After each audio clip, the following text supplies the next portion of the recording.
Hey everyone, this is Pan Ban Richard presenting to you AC Radio at www.abyssalchronicles.com, where Tales is our life. This episode is for Sunday, June 17th, 2018, and I'm joined here by AC Radio co-host Dimension Slip as we talk about Tales of Festival 2018. Now, the biggest takeaway that we have from here is in fact the new game that is in development, and Slip, you were there at the event. Generally, what happened was that it was announced literally right at the end of day two. So, um, Yes. Like everyone, is already preparing to go out. The cast already said their goodbyes and the confetti already came out. Just suddenly the venue goes dark and they flash I don't know. I'm not even sure if it lasted 10 seconds, but it was there on screen that hey, we're working on a new title. That was literally it. But hey, I mean, it did its job. and it's funny too because like I was kind of wondering what was going on with the franchise, and especially considering what happened last year where we didn't get an announcement about what's going on with the future of the franchise. I commented on, it would have been nice if Bandai Namco had said, hey, we're working on a Tales of title, just chill, relax. And we didn't get it last year, but we definitely got it this year. So I was like, well, I'm glad that they actually gave the fans something to reassure them and assuage their sort of like concerns about the future of the franchise, because that alongside Vesperia Definitive Edition is already a good outlook for Tales of at the very least. Yes, I think this was a really good move on their end because with the Vesperia remaster in the making, at least that's something for the fans to chew on while they're working on this new title, which I guess is still under development because I mean, very much being developed because they and not ready for public eyes yet because there's literally nothing, no information for us to process. But but yeah, I it's very good reassurance on that end because I think there would be a lot of rage over social media if the only take home from this Tales Fest was the Vesperia remaster, which is nice, but it's not a new game. That's sort of deal. Yeah, and I'm pretty sure they're very much well aware of it. Especially, I will give I've gave my praise to Bandai Namco last week with the breaking news audio for the Vesperia remaster, but I'll also give my props to the Japanese branch as well to let the Japanese community know that yeah, we're aware that you're not really fond of a Vesperia remaster, so hey, just letting you know we're working on a title here. Just hang tight. Just wait till who knows, TGS or December, where they generally always have some kind of like special stream to celebrate its anniversary. So there's definitely a lot of curiosity with regards to the title now, and it's a nice place to keep the fandom in check while Vesperia is going to be released this winter. And to kind of go on a little bit further on the new game in development, one thing I do want to point out is that I know that Tales of Festival, because prior to this announcement, I was like thinking about how we never really had anything major, like a major announcement, even considering last year's festival. And, the more that I think about it, the more I was like realizing that with the franchise's focus and its direction, I've always found that based on the staff that we had back then in the heyday of 2010 to 2000, or like sorry 2005 to 2010, we've always had like constant titles being shelled out, and it felt that Bandai Namco was sort of like going on its multiple marathons in a row because they had the manpower to fulfill those roles. And since Exilia, they were still sort of trying to achieve that, but they haven't had the staffing to back that up. So they are slowly starting to realize that, and I feel as though with the new game in development, I'm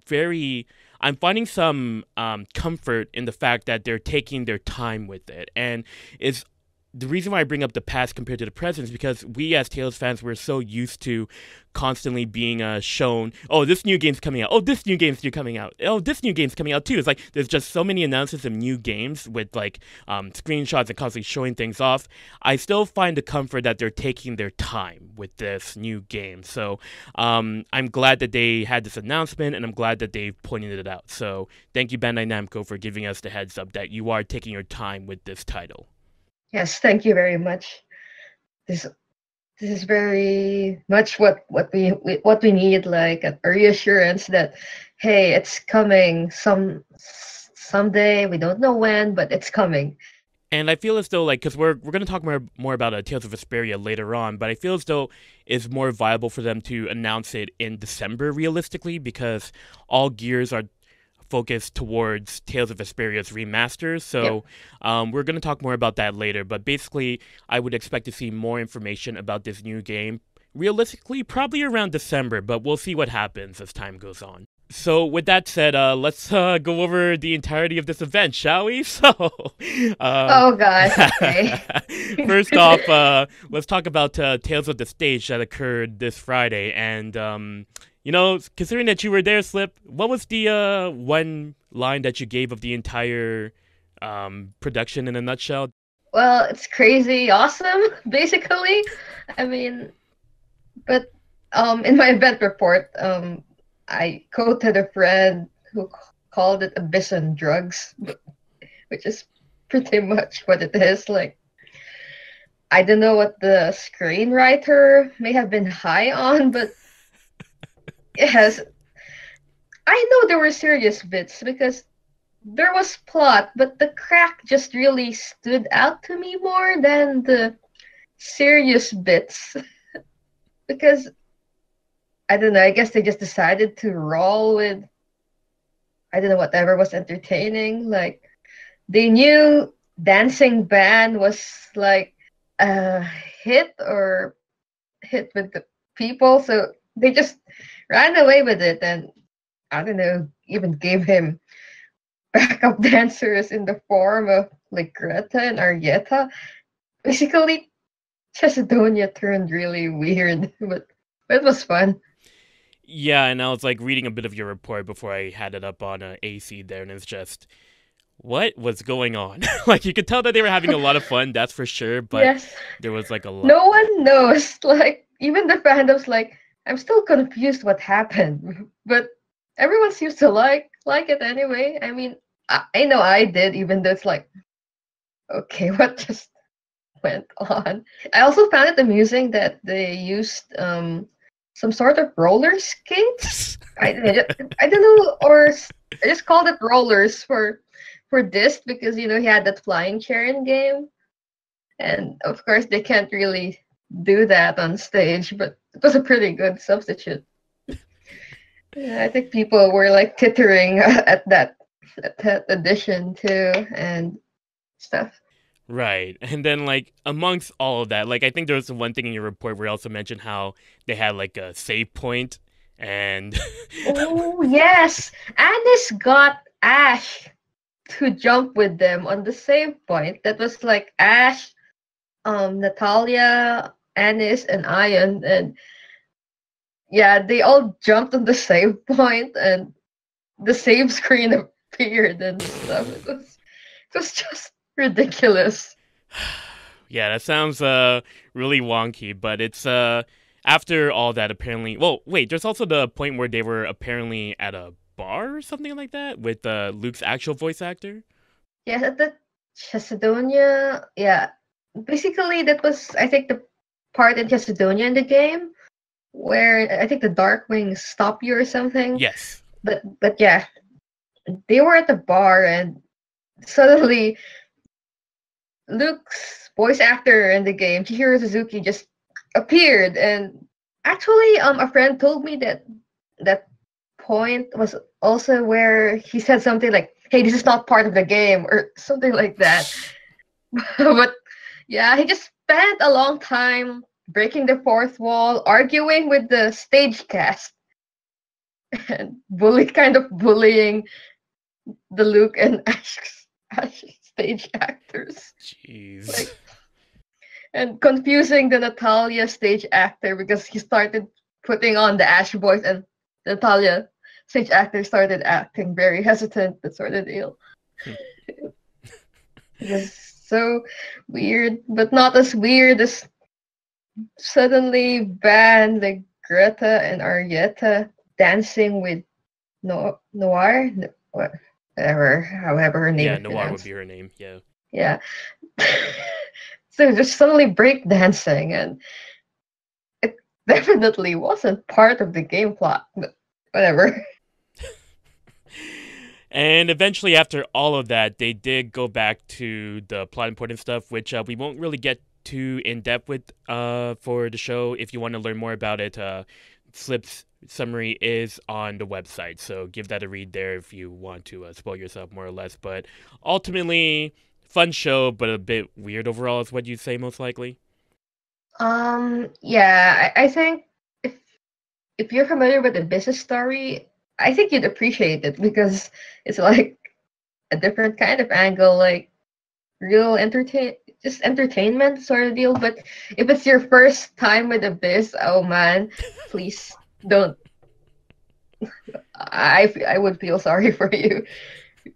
But well, we're sadly or fortunately or unfortunately not getting this on BD. So I because like I mean, if it's anything like last year, the Yokohama Arena show wasn't included in any recorded format, which is kind of sad too because last year's show had a really, really entertaining skit by the original voice actors.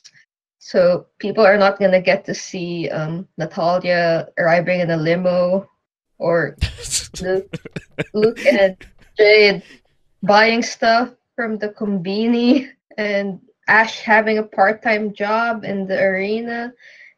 But yeah. They sound more like plays where they're just indulging themselves and having a lot of fun with, as opposed to like maintaining the main storyline more or less. So it is unfortunate that's not going to be on Blu-ray.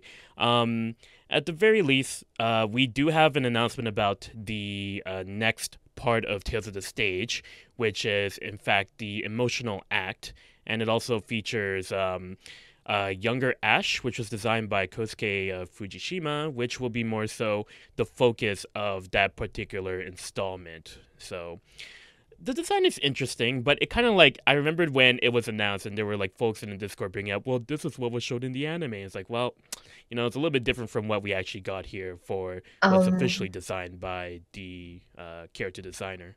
yep, that was I was kind of shocked when I saw that design because it's like, hmm, this isn't really what I expected at all. But oh well, I guess how they want to roll with him. He looks like a girl. Well, hmm. I would definitely say that the clothes look a little bit more poofy, to say the least. Like they don't really like they're not like a natural fit. They look very puffed up or something like that. But yeah, this play will be taking place from August 22nd to 26th at the Zep Diver City, and also September 8th to 9th. So there's going to be two runs for the show in the following months this year. So more power to them, and this will most likely be something that will be shown on Blu-ray compared to what was shown at the Yokohama Mhm. Arena. Especially since this one promises to be closer to the actual game plot. So yeah, this seems more like something they would put on BD, or so I hope. All right, and then so that'd be it for Tales of the Stage. So is there anything else that you want to add before we move on forward to the next day there? No, we can move on to the next day. All right, because we got a lot more announcements here. Because first off, we Yep. got we got Tales of Orchestra.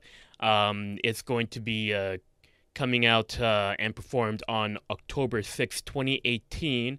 And based on its key visual, we can expect to see some songs from Tales of Symphonia, Vesperia, Dawn of the New World, and Tales of Hearts, surprisingly enough, considering it's its 10th anniversary, too. hmm I was kind of surprised by the selection, but pleasantly surprised because they chose some less common characters for the most part. Yeah, like they had Emil and Marta. Well, I mean, I guess like because I can understand Tales of Hearts being there because it's his 10th anniversary, and I can see the Hearts fans are like, oh, when will we ever get our 10th anniversary thing? So there you go. That's why Core, Shing, whatever, or Kohaku are both there, and Emil and Marta are there. So to complement Lloyd and Colette, because actually, I would really love to hear Symphonia's tracks orchestrated because um, when I went back to Symphonia about a year or so ago, I've always noticed that Symphonia's game soundtrack is very underrated. There are so many tracks in there that range from a variety of different genres, and both Sakuraba and Tamura did a great job composing that game's soundtrack. So I'm glad to see Symphonia 1 on there, and it'd be nice to hear some Dawn of the New World tracks remixed as well. Hmm. On my end, I'm not actually that familiar with the games featured, except for Hearts, to be honest. So I don't really have a comment on the selection, but it looks interesting. On my end, partly because the last few orchestras have been Zisteria, Berseria centric, and while their soundtrack is really nice, it's also nice to see other games being featured now. So yes, it's kind of nice to see the lineup for this year's orchestra. Yeah, and I guess the one other thing that I'm pretty sure many people would be intrigued by, other than like covers of the openings, it would be nice to hear Fury Sparks orchestrated at the very least. So I'm glad that Vesperia will have some representation there as well. With that out of the way, we now have to talk about Tales of the Race Theater, which will be streamed from July 20th to 21st. It's basically a 30-minute short, and it's going to be marathoned throughout that time frame for 24 hours straight.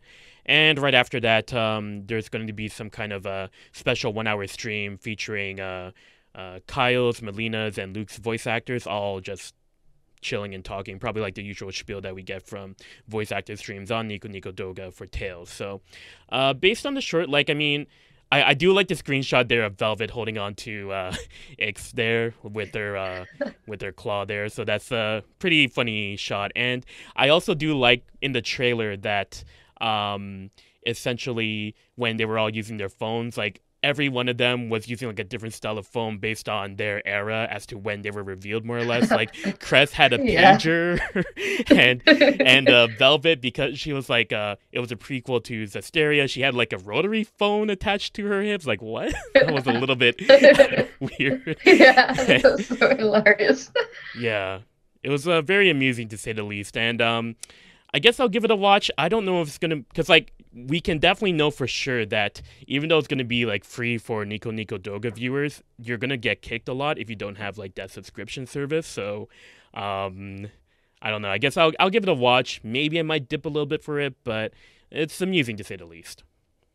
Yeah, I mean, it just seems like, crack, but I mean, I can see that a good bit of love was put into it, so it should be amazing to watch. Yeah, and this takes us forward to the next bit of news, which surprisingly got a huge reaction from the community. Is the Tales of Homeroom short anime, which will be released actually later today for free. The first episode, at the very least, for free. Um, and essentially, I believe this episode was also viewed during Tales of Festival Day 1. And It based was on also viewed today, actually. Oh, was it shown today too? Okay. Yep. So, based on those showings, what did you think of the episode? Out of curiosity. It was amusing. I mean, it's well totally fan service for everyone. It's very short though. I didn't really time how long it was, but 5 minutes might be. I don't know if it's 5 or 10 minutes, but it was pretty short. So, I guess like in terms of how it is compared to that short clip of Tales of the Rays, I guess it's more so in that same caliber of silliness, more or less, at the end of the day. I think the homeroom anime is somewhat a little. It's silly, yes, but I think the Gekijo anime for race is a lot. sillier if ever. So essentially, that anime, the first episode again, is going to be free because it was broadcasted twice during Tales of Festival. But there will be new episodes every second Thursday of each month. But then that's only going to be exclusive to Asobi Store premium service subscribers, which, if I recall off the top Hmm. of my head, is probably around like 4,000 yen per year. I don't know if I would be enticed to do that personally, It's but 4,980 yen, something like that.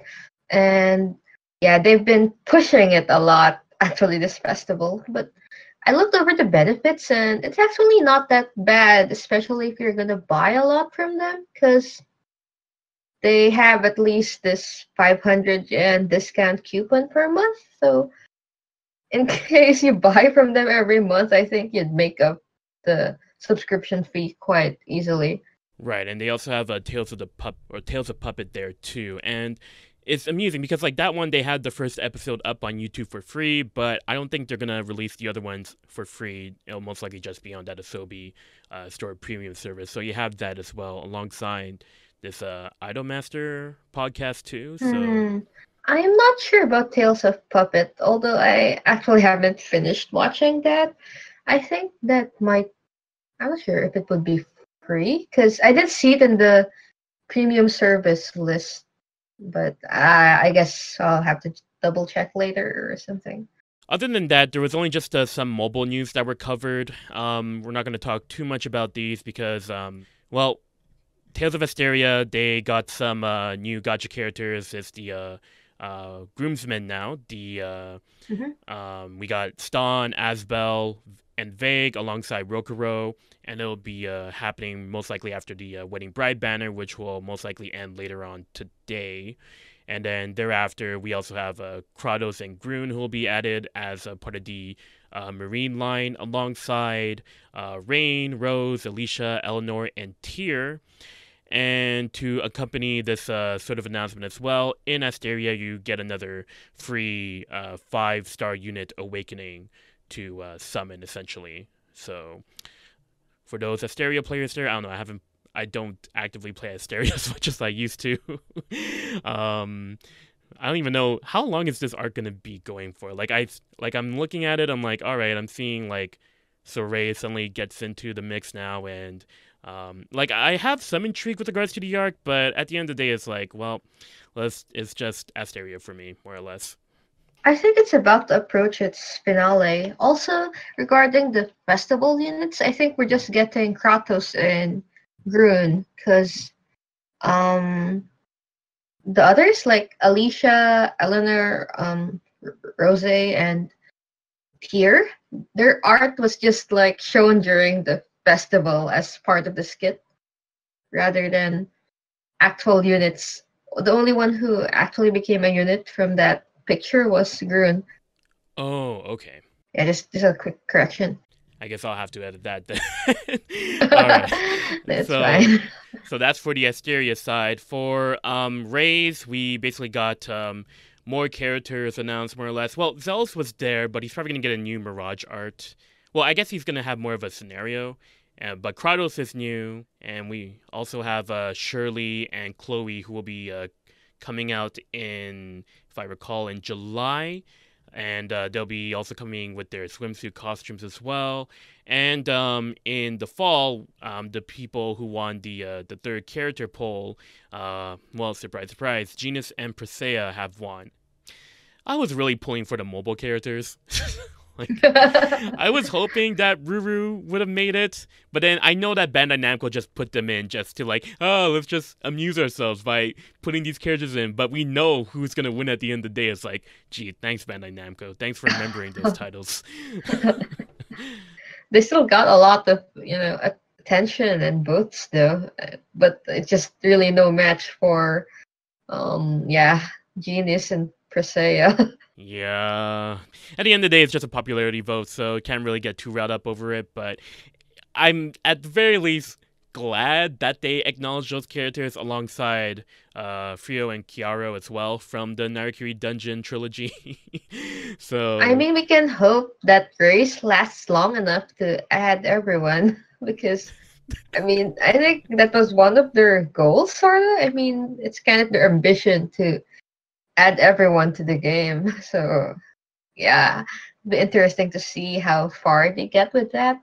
Yeah, I really do hope so. I just hope it doesn't end up being the case where it's like, oh, we've added everybody from every single mothership title. All right, let's start adding them in now. It's like, well, it took so long, but they're finally there.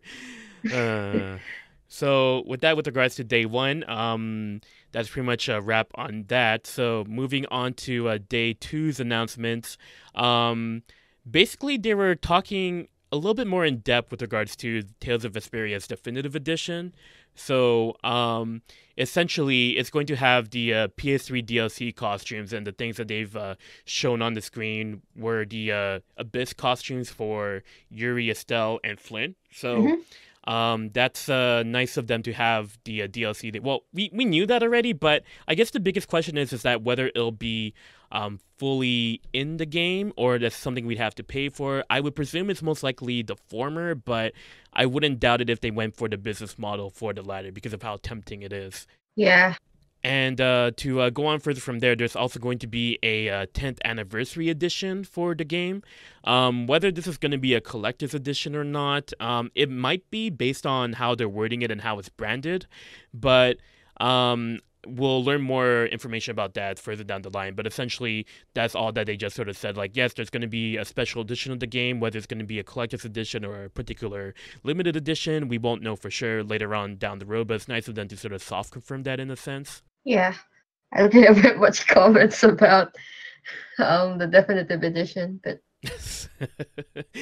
sorry. we'll see if we have more time for that later then. But there's also the 10th anniversary party, which will be occurring on September 16th, which will have all of the playable characters, voice actors present as well, which is amusing because to go on the point from the new game announcement. I feel as though because this anniversary party is happening around September, that's also the same time that Tokyo Game Show is going on. So I feel as though Tokyo Game Show is going to focus more on Tales of Vesperia Definitive Edition because of this information. And for December, we'll most likely get more information about that next game afterwards once Vesperia is released. So that's why I sort of feel that way because of this whole 10th anniversary being scheduled for the 16th of September. I think that's quite a likely turn of events because it would be kind of a bad business model if they take away too much attention from the remaster because it's still a good opportunity to make fans happy and at the same time make a little cash, that sort of deal. So yeah. Yeah, and then so there's going to be tickets that'll be sold at the Sobi store website later on today, and Yes, as but again, it's part of their premium service again. So, oh yeah, right. which yeah, they've been really pushing it this Tales Fest. And in addition to that, I just like to note because I think it was last festival, like or yeah, where Yuri's voice actor was saying something about gathering the whole Vesperia cast. Hope, although it was in hopes for during the Tales of Festival, but I guess he did eventually have his wish because they're all gathered for the anniversary party, which is really wow, nicely surprising to be honest. Yeah, because we haven't really seen some of these voice actors participate in these events for some time. I don't think we've ever seen. Well, we definitely haven't seen Repeat's voice actor participate. I mean, Yeah. what? And we haven't seen Patty or Judith either, if I recall correctly. So Mhm. um, it is a nice surprise for Vesperia fans for sure. And as well to sort of like close off this whole like Vesperia announcement train, we have the Animate Cafe, which is going to be another sort of special little. There's going to be menu items most likely related to Tales of Vesperia at the Animate Cafe, and it's going to be running from August 7th to September 11th. So that'll be happening at Ikebukuro in that area, particularly there. I think there was also another area in Osaka that basically in Tokyo and Osaka, if ever. Oh, is this the Nagoya Lottery? Oh yeah, Nagoya. Wait a minute.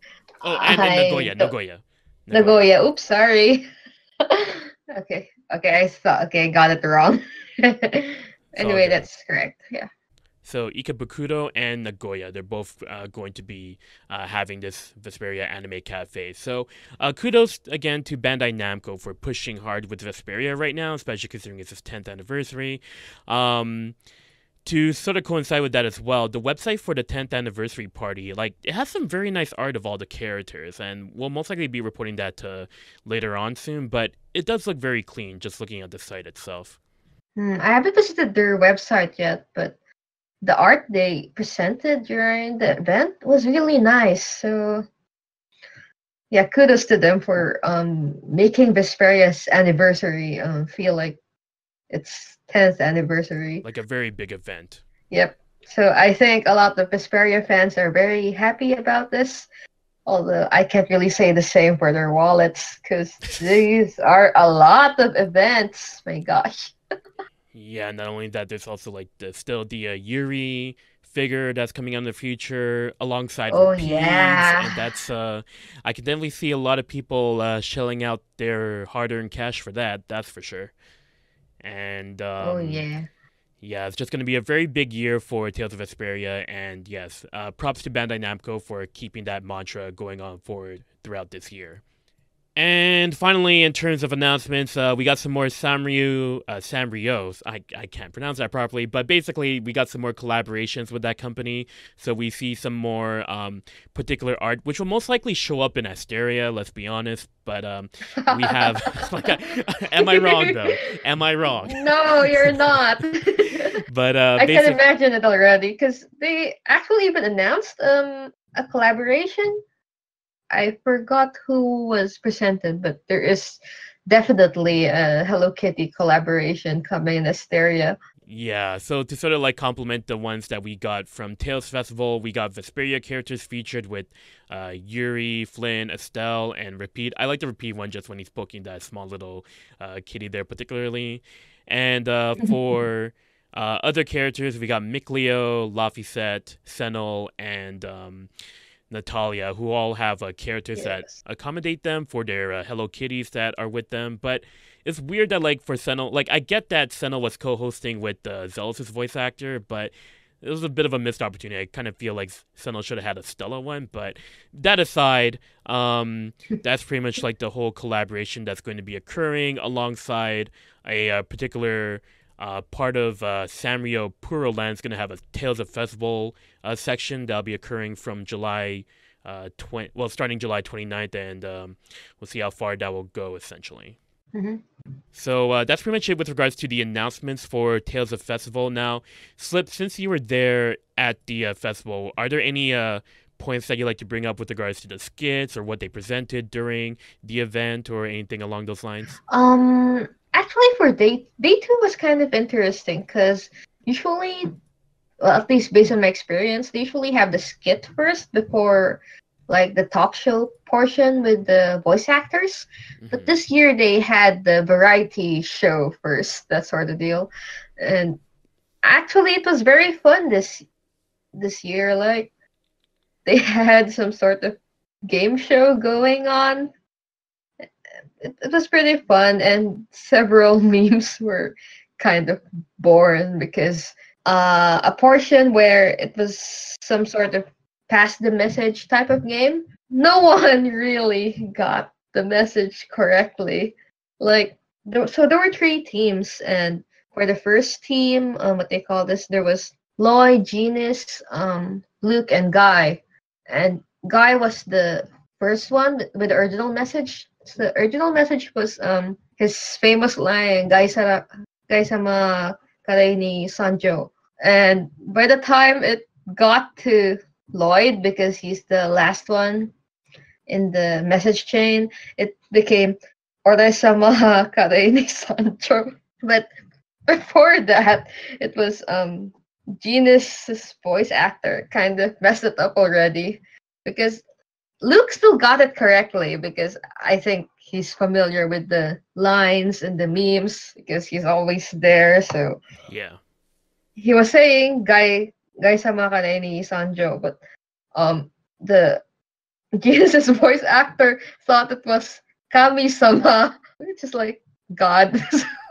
By the time it got to Lord, it became Ore-sama, which is, how Zealous refers to himself. So, God, crazy. That's crazy. But what was crazier was the team C. So that was Sheree, Mikleo, and Zavid and Velvet. Yeah, because if you see people going Namaste Os, it's Zavid's voice actor's fault that became a thing. But it's going around right now, I think. I actually don't even know what it means, to be honest. Oh yeah, I have a feeling it's going to be a thing for the next few Tales of festivals. Namaste Oath. Like, because I saw you guys talking about that earlier in the chat as well. So it's like, is that like something that just sort of like came out of nowhere, or what exactly was the setup for that? I think Velvet's the original message was with Velvet, and it was her um the line for one of her mystic arts. Yeah. By the time it got to Zavid, because he wasn't familiar with, I guess, Velvet's arts, he just said something really garbled to Mikleo's voice actor.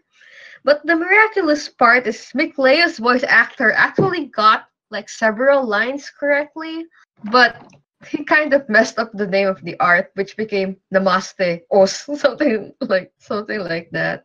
Annihilating Crash. Okay, that's the English name. Oh, okay, In okay. Japanese, it's Zeppa Meshojiki. So how about that whole like Legendia talk though? Like when everybody was talking about, Oh, right. "Hello, Day Legendia." one. Day one was just basically. I think I saw this on either on Twitter or Discord, but it's very accurate. It's just basically day one was the Legendia voice actors like crying internally in the sense of don't forget us, that sort of deal. Because I don't know if it was intentional that day one was looking back at important scenes from the old games, and I don't know, Legendia just didn't even have a port or an anime sort of deal. So yeah, so Sandal's voice actor was like, I guess, internally crying the whole time when he was co-hosting with Zealous and reading out, like, let's say, oh, Symphonia. Okay, it was released in the GameCube and in the PS2, and it had the Unisonant pack, and it had these anime and OVAs sort of deal. And then when you get to Legendia, it's just, hey, it's the release date for Legendia and nothing else. You know, at the very least, with them poking fun at Legendia, I really hope that something does come out of it. That's just my personal hopes and my bias coming out of it. But I'm glad that they're able to poke fun at it at the very least. Yeah, like the resistance to Sayonara Legendia was very, very there. Because before that, they were all okay with like, Konnichiwa Legendia, Arigato Legendia. But yeah, when it came to Sayonara Legendia, no, no, no, don't forget it. Sort of deal. uh, all right. So with that in mind as well, overall, what do you think about the event? I think it was pretty fun. Like usually, in Tales Fest, the day one events tend to be a little more low key or not as high key or fun as day two events, but I find that this day one was pretty solid, and the skip was pretty nice actually. And day two, like it was interesting. They changed up the order, Hmm.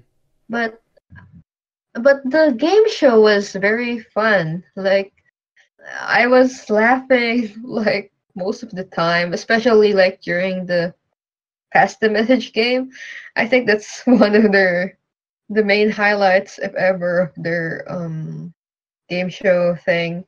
Like the first game was charades, and it was all varying in difficulty. It was fun, yeah, but yeah, the pass the message game was a lot more interesting because I don't know how much of it was scripted or if it was all original, but either way, it was great of them to do that.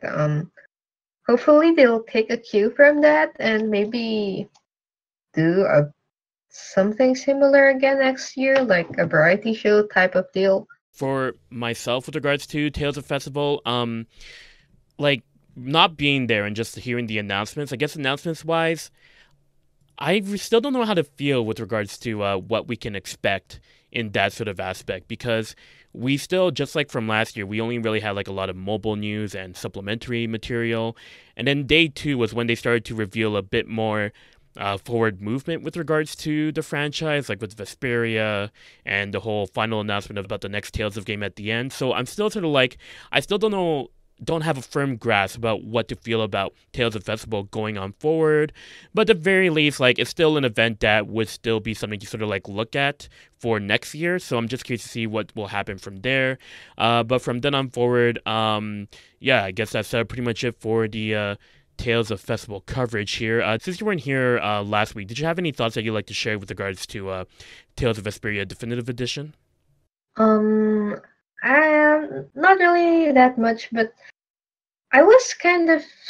I'm very happy for the Vesperia fans though, because especially the overseas fans, because they've been asking for this for a long time, and I mean it's nice to hear that their voices were heard in that sense because yeah, I mean after that whole yeah not that one meme Yeah. sort of deal with it. I mean, it would be kind of soul crushing for any kind of fan to see that thing. So yeah, it's nice to hear that it wasn't happening because they were actually planning this thing after all, sort of deal. Yeah, and like the reach that that game has, like I've talked about this last week, but the reach that game has still has like it goes very far because a lot of people still have that whole like emotional attachment to Vesperia being their first Tales of game or just the Tales of game that they would always refer to considering the timing of when the 360 came out. And something that sort of like came to mind like um, I'm wondering, like, where will the Tales of franchise, where will the community go to now after Vesperia Definitive Edition has been announced? Like, what will be the next sort of trend that they're gonna like ask for from Bandai Namco, at least for the West? So I'm a little bit curious about that, but um, yeah, I guess with that said, that'll be pretty much it for today's episode. It's a bit of a very news heavy one, that's for sure. So you can follow Dimension Slip on Tumblr and Twitter under that same handle, and at the same time, you can follow me at PamBamRichard on Twitter and keep up with the Abyssal Chronicles at www.abyssalchronicles.com and at Abyssal C on Facebook, Twitter, and Tumblr for the latest in Tales of News. And until next time, take care. Okay, bye.